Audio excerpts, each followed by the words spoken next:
요한복음 12장 12절부터 16절의 말씀을 우리 함께 한 절씩 교독하도록 하겠습니다. 제가 먼저 봉독합니다. 그 이튿날에는 명절에 온 큰 무리가 예수께서 예루살렘으로 오셨다는 것을 듣고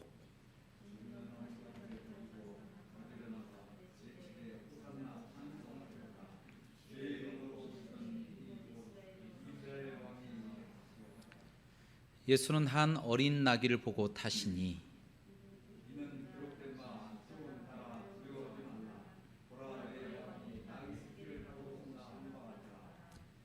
다 같이 제자들은 처음에 이 일을 깨닫지 못하였다가 예수께서 영광을 얻으신 후에야 이것이 예수께 대하여 기록된 것임과 사람들이 예수께 이같이 한 것임이 생각났더라.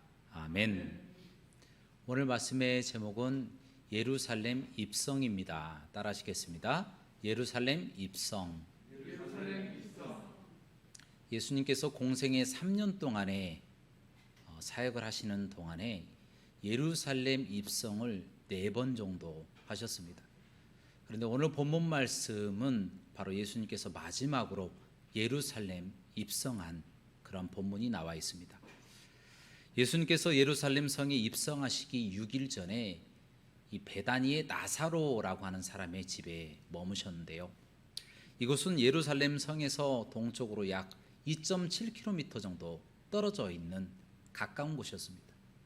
이 나사로로 말하자면 예수님께서 이 베다니라고 하는 그곳에 가셔서 죽은 지 나흘이나 된 사람을 나사로야 나와라 라고 하는 말씀으로 살림받은 사람이 바로 나사로였습니다. 바로 그곳에 조문왔던 유대의 많은 사람들이 그 소식을 자신의 집과 유대 전역에 다 퍼뜨리게 되고 그 소식을 모르는 사람이 거의 없을 정도로 나사로는 유명해진 사람이었다라는 것입니다. 자, 그로부터 3개월 정도가 지나 나사로를 살리신 예수님께서 이제 유월절을 지키시고자 베다니에 있는 나사로의 집에 머물고자 하셨습니다. 바로 이 소식은 삽시간에 유대 전역에 다 퍼져서 이 나사로의 집에 수없이 많은 사람들, 구름대같이 많은 사람들이 몰려들게 되었다라는 겁니다. 바로 그 이유는 예수님을 보기 위해서뿐 아니라 나사로라고 하는 사람을 보기 위해서 모였다라는 거예요.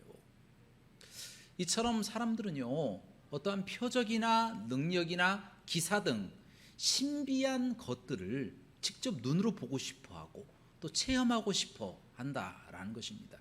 색다른 것을 좋아하는 거예요. 이것을 다른 말로 호기심이라고 그렇게 이야기를 합니다. 이 호기심을 조금 더 길게 이야기하면 사람의 욕심이다라는 거예요.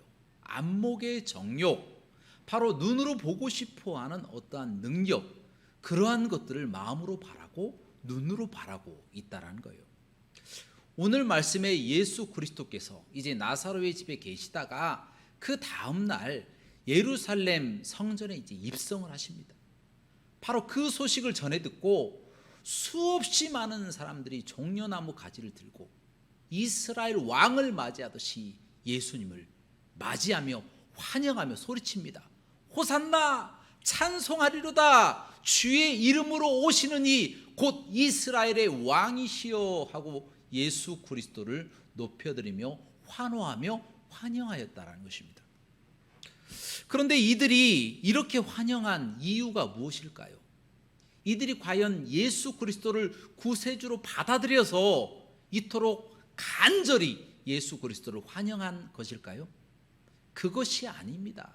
예수 그리스도를 믿었다라기보다는 이들이 그 전에 가지고 있었던 어떠한 신비로운 것, 표적, 기적, 또 이사, 능력, 그와 같은 것들을 한번 지켜보자, 한번 나타난지 살펴보자, 구경하기 위해서 호기심으로 그곳에 모여 있었다라는 것입니다. 곧 예수님께서 가나의 혼인잔치 비유, 그와 같은 기적을 또 나타내셨잖아요. 또 왕의 신하의 아들을 또 고치십니다. 또 베데스다의 38년 된 중풍병자를 또 고치세요. 또 오병이의 기적으로 많은 사람들을 먹이십니다. 또한 눈이 멀어서 날 때부터 눈이 멀어서 태어난 맹인이었던 실로암에 있던 사람을 깨끗하게 치료하시는 놀라운 역사와 또 바닷물을 사람이 예수 그리스도가 걷게 되는 놀라운 역사, 그리고 마지막으로 오늘 말씀에 나오는 이 나사로, 죽었던 나사로를 다시 말씀으로 살려낸 놀라운 기적을 나타냈기 때문에 사람들은 예수님으로부터 그와 같은 기적을 다시 한번 경험하기 위해서 그곳에 모여 있었다는 거예요. 환호했던 대상은 예수님이었지만 실제로 예수님은 뒷전이었고 그들의 목적은 바로 그들의 호기심, 그들의 안목의 정욕을 채워주기 위한 대상으로 예수님을 기다리고 있었다는 거예요. 여러분, 예수님 그 자체는 신경도 쓰지 않는 것, 오로지 예수님의 능력만 신경 쓰는 것, 이게 굉장히 문제가 있어요. 왜, 어떤 문제가 있습니까? 마귀도 능력을 나타내거든요. 능력만 쫓아가면 그 능력이 마귀가 나타내는 것인지 하나님의 나타나신 것인지 모르는 채 따라가다가 잘못된 길로 갈 수도 있기 때문이다라는 거예요. 지금 오늘 말씀에 나와 있는 이 사람들이 그랬다. 화나며 소리치면서 호산나 호산나, 마태복음에 보면 다윗의 자손이여 하고 겉옷까지 깔면서 그토록 열렬하게 예수 그리스도를 받아들였던 그 사람이 불과 일주일도 지나지 않아서 예수 그리스도께 돌아서서 예수 그리스도를 향하여 십자가에 못 박아라, 십자가에 못 박아라, 예수를 십자가에 못 박아라 소리치는 사람으로 돌변했다라는 거예요. 이처럼 말씀보다 이 보이는 초자연적인 어떠한 능력에 심취된 사람들은 예수님이 주가 아니라 오로지 능력이 주가 되어버리는 이와 같은 사람에게 늘 잘못된 방향으로 갈 수도 있다는 거예요. 그것을 꼭 주의해야 한다라고 이 말씀을 통하여 우리에게 도전하고 있다는 거예요. 실상 예수 그리스도께서는 자신이 신이시잖아요. 신이신데도 불구하고 자신의 능력을 제한하십니다. 어떻게 제한하십니까? 율법이라고 하는 하나님의 말씀 안에 스스로를 제한하시면서 오로지 말씀대로만 행하시고 움직이셨다라는 것입니다. 예수님께서 오늘 말씀에 보니까 예루살렘 성에 입성하실 때에 나귀 새끼를 타고 입성하셨다라는 말씀이 기록되어 있습니다. 아니, 예수님이 이 땅에 오셔서 물론 천사들을 대동하고 들어가셨어도 상관은 없어요. 하물며 그냥 말이나 마차 정도는 타고 가도 되잖아요. 그렇게 입성하셔도 되잖아요. 그런데 예수님께서는 굳이 나귀 새끼를 타고 입성하셨다는 거예요. 그 이유가 무엇일까요? 성경 말씀에 기록되어 있어요. 스가랴서 9장 9절 말씀에 예수 그리스도께서는 나귀 새끼를 타고 겸손하여서 나귀 새끼를 타고 가신다라고 기록되어 있다는 거예요. 이것이 무엇을 말해주는 거예요? 예수 그리스도께서는 천군 천사들이 호위하고 옆에 기마, 병들, 모든 마차들이 다 호위하면서 영광을 받으며 그 예루살렘 성으로 들어갈 수 있는 자격이 있으신 분이에요. 신이십니다. 만왕의 왕이세요. 그 만왕의 왕 되신 주님께서 오로지 우리를 위해서, 또한 성경 말씀 이 한 구절을 지키시기 위해서 나귀 새끼 같은 아주 연약한 짐승을 타고 보잘것없이 보이는 그 모습으로 들어갔다라는 것, 얼마나 겸손하신 만왕의 왕 아니시겠습니까? 여러분, 이것이 예수님의 겸손입니다. 우리는 삶을 살아나가는 동안에 얼마나 많은 순간 예수 그리스도를 뒷전으로 내세우고 오로지 보여지는 능력, 보여지는 표적, 보여지는 기사를 앞세우며 그것들을 주로 만들며 살아가지는 않았습니까? 우리 예수님은요, 말씀 한 구절 때문에 나귀 새끼를 타고 예루살렘 성에 입성하신 분이시다라는 거예요. 그만큼 말씀 한 절에 목숨을 거셨던 분이 우리 예수님이십니다. 우리도 마찬가지입니다. 지금 이제 종료 주일이 오늘이잖아요. 예수 그리스도의 겸손함을 우리는 배워야 한다라는 거예요. 예수 그리스도께서 겸손하였던 것처럼 우리도 이제는 세상의 능력, 표적, 기사, 능력을 우리의 삶 가운데 가장 앞세우는 것이 아니라 우리 속에 계시고 우리 뒤에 계셔서 우리를 밀어주시는 예수님을 최우선순위로 앞세우고 말씀을 앞세우며 살아가시기를 주님의 이름으로 간절히 축원하옵나이다. 한편 이 모습을 본 이 바리새인들은 이제는 다 틀렸어. 온 세상 사람들이 다 저 사람을 따르잖아 라고 자포자기하는 모습이 보여집니다. 아니, 성경을 통해서 그 누구보다 더 메시아가 어떤 분인 것을 잘 알고 있는 이 바리새인들, 이들이 그 누구보다 더 예수 그리스도를 기다리고 있었을 것이란 말입니다. 그런데 막상 예수 그리스도께서 메시아의 모습으로 이 땅에 와서 메시아의 능력을 나타내며 기적을 나타내니까 이들이 서로 음모를 꾸미면서 하는 말이 무엇입니까? 예수 그리스도를 십자가에 못 박아서 죽여버리자. 이대로 내버려 뒀다가는 유대인들이 다 저 사람을 쫓게 생겼다, 이렇게 걱정하고 있다라는 거예요. 참 아이러니하지 않습니까? 여러분, 헤롯 왕이라고 하는 사람은요, 이 동방 박사들이 헤롯 왕에게 와서 유대 왕이 이곳에 나셨습니다, 어디 계십니까? 라고 물어보니까 이 사람이 거짓말하여서 예수 그리스도를 잡아 죽이려고 했어요. 그러나 하나님의 은혜로 동방 박사들이 다른 곳으로 도망가니까 예수 그리스도가 어디에 계시는지 특정할 수가 없는 거예요. 에라 모르겠다, 베들레헴 그 근방에 있는 모든 2살 아이의 어린아이들 다 죽여버려라, 이렇게 명령했다라는 거예요. 이게 예수 그리스도를 기다리는 사람들의 모습입니까? 참 안타깝다라는 거예요. 또한 예수님이 신적인 능력으로 이제 기적을 나타내요. 기적을 나타내자 우리나라로 따지면 이 국회라고도 하고, 또 대법원, 또 헌법재판소, 또 군 지휘소와 같은 사내들인 공의회가 있었어요. 이 사내들인 공의회에서 공식적으로 예수님을 사형시키자고 사형을 언도해 버렸어요. 잡기도 전에 미리 잡으면 죽여버려라 라고 명령을 했다라는 거예요. 이거 굉장히 이건 가슴이 아픈 일이에요. 왜냐하면 이들이 예수님께 사형 언도를 내린 이유가 무엇이냐면 이대로 내버려뒀다가는 유대인들이 다 예수님을 쫓게 생겼다. 아니, 메시아를 쫓는 것이 당연한 거 아닙니까? 그동안 얼마나 기다렸어요. 얼마나 예수 그리스도가 유대 땅에 오시는 것을 기다렸습니까? 그런데 막상 성경을 가장 많이 아는 이 바리새인들이 딱 봤더니 예수님인 거예요. 메시아의 능력을 나타내는 거고 정말 주의 이름으로 오시는 사람의 모습이 딱 보여지는 거예요.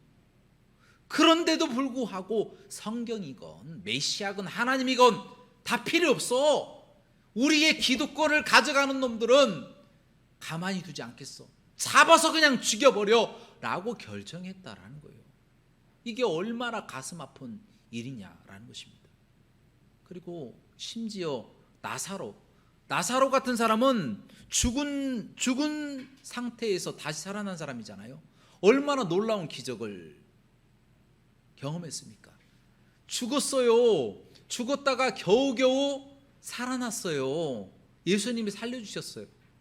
그런데 이 사람이 살아나서 많은 사람들이 다 예수님을 믿는다라는 이 한 가지 이유 때문에 나사로까지도 죽여버리자라고 결의했다라는 거예요. 여러분, 이 기득권에 마음이 빼앗긴 사람들의 모습을 여실히 다 보여주는 거예요. 예수님도 필요 없어요. 메시아도 기다릴 필요가 없어요. 하나님도 나를 방해하면 가만두지 않겠다, 이런 마음을 가지고 살아가는 거예요. 이 얼마나 사악한 사람들입니까? 여러분, 악행에 중독되지 않으면 이 불가능한 거예요. 이런 상태는 사람에게는 최소한 양심이라고 하는 것이 있어요. 그런데 이 나쁜 일들, 이 악행을 계속 자행하고 반복하다 보면 이제 죄를 지는데 거리낌이 없는 상태가 됩니다. 양심이 화인 맞은 상태가 되어버린다는 거예요. 그 상태를 악행 중독 상태라고 이야기할 수 있다는 거예요. 악행을 계속 범해도 마음의 양심의 가책이 느껴지지 않는 상태, 양심이 화인 맞은 상태가 되어버린다는 거예요. 이대로 내버려두면 어떻게 됩니까? 회개하지 못하다가 지옥 가는 겁니다. 여러분, 그런데 더 큰 문제가 있어요. 요즘 개인이나 특정 단체에 대한 이 집단 범죄가 조직적으로 사회에서 벌어지고 있다는 거예요. 이게 어떤 문제입니까? 우리 정부나 또 이 언론이 교회라고 하는 이 특정 집단을 이 의도적인 통계의 어떠한 조작이죠. 어떠한 조작을 통하여 교회를 마녀 사냥하고 있다라는 거예요. 교회 발이라고 하는 신조어까지 고안해 내 가지고 공영방송에서까지 코로나의 원인이 거의가 교회인 것처럼 그렇게 발표하고 있다는 거예요. 그러나 실제로 윤태호 중수본 방역총괄 반장이 지난 2월 1일에 발표한 내용이 있어요. 그가 말하기를 교회의 경우 밀집도가 낮고 사전에 방역 조치들이 이루어져서 지금까지 대면 예배를 통한 감염이 거의 없었습니다라고 발표했습니다. 그런데 이와 같은 중요한 내용이 언론에 발표가 안 돼요. 몇 개 신문에서만 딱 나오고 그냥 끝난 거예요. 바로 이와 같은 사실, 이와 같은 팩트가 있음에도 불구하고 대부분의 사람들 머릿속에는 교회 발이라고 하는 단어, 신조어가 머릿속에 박혀 있다는 거예요. 왜 그렇습니까? 바로 정부와 언론에 의해서 무차별적인 집단 범죄가 일어난 거예요. 그럼에도 불구하고 이 문제에 대해서 사과하는 정부 요인이나 아니면 언론인 본 적이 있으십니까? 없어요. 저는 본 적이 없어요. 악행에 중독되어 있는 거예요. 집단 범죄, 이 집단 린치에 중독이 되니까 잘못을 해도 양심에 거리낌이 없는 거예요. 거침없이 거짓말을 해대도 그럼에도 아무도 제재하는 사람이 없으니 그것이 옳은 걸로 착각하게 되어진다는 거예요. 바로 이 악함을 그들이 회개해야만이 하나님의 참 용서가 주어진다라는 것을 깨닫고 그들이 회개할 수 있도록 우리 교회 모든 성도님들은 그들을 위해서 기도해 주시길 주님의 이름으로 부탁드립니다. 그러나 이 바리새인들은 회개하지 않습니다. 끝까지 회개하지 않고 이를 바득바득 갈며 자신들의 기득권을 위해서 예수 그리스도를 붙잡아서 십자가에 못 박아서 죽여버리고 말았다는 거예요. 메시아건 아닌 건 상관없어요. 그냥 기득권만 주어진다면 하나님이고 성경이고 올바른 양심이고 인륜이고 천륜이고 상관없어요. 그냥 다 없애버리자라고 하는 주의가 바로 바리새인들의 잘못된 악행이었다라는 거예요. 사랑하는 여러분, 혹 여러분 삶을 살아나가는 동안에 어떠한 악행에 중독되어 계시지는 않습니까? 상습적으로 하는 잘못으로 인하여 스스로를 악행 중독 상태로 만들어버리지는 않습니까? 이제 내일부터 고난주간이 시작됩니다. 예수 그리스도의 그 고난, 우리를 위해서 물과 피를 남김없이 흘려주신 그 고난의 여정이 내일부터 시작이 됩니다. 그것을 우리가 기억하면서 우리 속에 있는 어떤 잘못이 있다면 토설하며 기도하시기를 주님의 이름으로 부탁드립니다. 또한 우리 집단 범죄 안에 혹시 속해져 있거나 아니면 나 스스로가 그것을 방관하고 또 방임하고 있었다면 그 일을 위해서 열심히 회개하고 기도함으로 그 모든 단체 또 특별히 이 나라와 모든 위정자들이 하나님의 말씀 안에 바로 서고 회개할 수 있는, 그리하여 용서받고 이 나라가 더욱더 발전할 수 있는 놀라운 역사가 나타날 수 있도록 기도해 주시길 주님의 이름으로 부탁드립니다.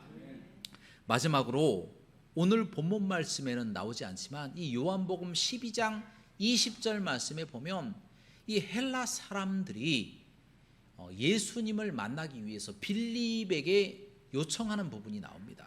예수님 만나려고 직접 못 찾아가니까 빌립을 통해서 만나려고 한 거죠.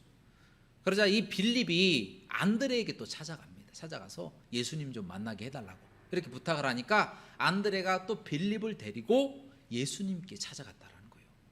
그리고 예수님께 이 헬라 사람들이 예수님을 만나고자 합니다라고 이야기했다라는 거예요. 이 헬라 사람들은요 본래 유대인들이 아니었어요. 타국인인데 이들이 유대교로 개종을 하여서 이제 유월절을 맞이하여 유대인이라면 1년에 3차례잖아요. 유월절, 또 오순절, 또 초막절, 이 세 절기는 꼭 지키라라고 하는 명령을 받았기 때문에 그 명령을 지키기 위해서 이 헬라인들도 개종을 했기 때문에 예루살렘에 찾아와서 유월절을 지키러 왔다라는 거예요. 이들이 예수님을 만나고 싶어서 이제 빌립을 찾아갔고 이제 안드레 찾아갔고 안드레가 다시 빌립을 만나서 예수님께 찾아가서 물어봤더니 예수님께서 말씀하시기를 자 이제 때가 되었다. 인자가 영광을 얻을 때가 되었다라고 갑자기 의미심장한 말씀을 하셨다라는 거예요. 아니 헬라인이 예수님 만나려고 한 거하고 예수님께서 인자가 이제는 영광을 얻을 때가 되었다라고 말씀하신 거하고 무슨 상관이 있습니까? 아무런 상관이 없는 것처럼 보여요. 그런데요 이 부분이 굉장한 연관성을 갖고 있어요. 여러분 호세아 2장 23절에 이런 말씀이 기록되어 있습니다. 경청하시기 바랍니다. 내가 나를 위하여 그를 이 땅에 심고, 여기서 나라고 하는 것은 하나님입니다. 그를 이 땅에 심고 긍휼히 여김을 받지 못하였던 자를 긍휼히 여기며, 그는 예수 그리스도를 상징하는 거예요. 그를 이 땅에 심고 긍휼히 여김을 받지 못하던 자를 긍휼히 여기며 내 백성 아니었던 자에게 향하여 이르기를 너는 내 백성이라 하리니 그들은 이르기를 주는 내 하나님이시리라 하리라 하시니라 라는 말씀이 기록되어 있다는 거예요. 하나님은 하나님의 영광을 위하여 곧 예수 그리스도를 이 땅에 심으셨어요. 무슨 얘기냐? 예수 그리스도께서 십자가에 달리셔서 물과 피를 남김없이 이 땅에 심어주신 거예요. 그래서 누구든지 예수 그리스도를 믿는 자는 죄로 인해 멸망치 않고 구원을 얻는 그 길을 열어주셨다라는 거예요. 그 일 때문에 유대인들만 축복받고 유대인들만 구원받을 수 있는 그 운명의 고리를 끊으시고 이방인들도 예수 그리스도를 믿고 구원받는 그 길이 열리게 된 거예요. 그래서 긍휼 받지 못할 자들이 긍휼 받게 된다. 누구 때문에? 그 때문에. 그가 바로 예수 그리스도시다라는 거예요. 또 내 백성 아닌 자들이 내 백성이 된다라는 거예요. 내 백성 아닌 것은 이방인들을 상징하고 있는 거예요. 이방인들도 예수 그리스도를 믿을 날이 온다. 그때가 온다라는 거예요. 그때에는 이방인들이 하나님을 향하여 주로 고백하게 되어진다라고 말씀이 기록되어 있다라는 거예요. 이미 예언된 그 말씀을 예수님께서 정확하게 하시고 헬라인들이 물으러 오니까 이제 때가 되었다. 인자가 영광을 얻을 때가 되었다. 그것은 바로 스스로가 죽임을 당할 십자가의 그 고통을 당하고 죽임을 당할 그때가 되었다라고 말씀하시는 것이다라는 거예요. 바로 그 말씀 다음에 무엇이 이어집니까? 요한복음 12장 24절 말씀, 그 유명한 말씀. 내가 진실로 진실로 너희에게 이르노니 한 알의 밀이 땅에 떨어져 죽지 아니하면 한 알 그대로 있고 죽으면 많은 열매를 맺느니라. 예수 그리스도가 죽으심으로 이방인들이 구원받고 유대인들이 구원받고 모든 사람들이 죄로 인해 해방받고 천국에 들어가게 되어진다 라고 하는 것을 예수님께서 본인의 입으로 다 말씀하고 계셨다는 거예요. 여러분, 그렇기 때문에 이 말씀은 호세아서 23장 말씀과 똑같은 거예요. 호세아서 2장 23절 말씀은 요한복음 12장 24절 말씀과 똑같은 말씀이다라는 거예요. 이 말씀을 통하여 우리에게 주시는 교훈이 무엇입니까? 우리는요 이방인이에요. 이방인이어서 구원의 반열 안에 들어갈 수가 없는 사람들입니다.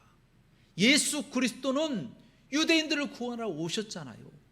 그러나 우리는 긍휼 받지 못하고 구원받지 못한 이방인이었어요. 우리는 하나님의 백성이 아니었어요. 그러나 하나님은 우리를 선택하시고 긍휼히 여기시고자 본인을 내려놓으신 거예요. 물과 피를 다 땅에 흘리셨다라는 거예요. 그 값비싼 은혜의 대가로 우리가 예수 그리스도를 믿고 구원받게 되는 놀라운 역사가 나타나게 되었다라는 것입니다. 그 사랑을 우리가 기억해야 된다라는 거예요. 정료주의를 시작으로 내일 이제 고난주간이 시작이 됩니다. 예수 그리스도의 죽으심, 예수 그리스도의 이 고난은 오로지 우리 때문이다라는 거예요. 우리 때문에. 그 피값으로, 그 값비싼 피값의 대가로 우리가 구원받게 되어진다는 거예요. 이것을 꼭 기억하고 우리 의가 아니고 우리 가문의 어떠한 영향력 또는 다른 사람의 공적, 우리의 의 때문에 우리가 구원받는 것이 아니라 오로지 예수 그리스도의 값비싼 피로 말미암아 우리가 구원받지 못하고 긍휼히 여김을 받지 못할 우리가 구원받게 됐다는 것을 깨닫고 그 감격적인 사랑을 우리의 마음속에 새기고 세상에 믿지 않는 영혼들을 향하여 전도하며 살아가시기를 주님의 이름으로 간절히 축원합니다. 함께 기도하시겠습니다. 은혜가 풍성하시고 자비로우신 하나님, 하나님을 사랑하고 의지합니다. 세상에 죽어가는 영혼들이 많이 있습니다. 그들이 살 길을 모르기 때문에 죽어갑니다. 또한 알면서도 기득권 때문에 놓지 못하고 살아가다가 지옥 갑니다. 하나님, 그 영혼들 불쌍히 여겨주시고 회개하고 예수 그리스도를 믿고 구원받을 수 있도록 인도하여 주옵소서. 값비싼 대가를 치르신 그 예수 그리스도의 사랑을 본받아서 이제 고난주간에 더 열심히 기도하고 더 열심히 주의 사랑을 새기는 우리 모두가 될 수 있도록 주님 인도하여 주옵소서. 예수 그리스도 이름으로 간절히 기도합나이다. 아멘.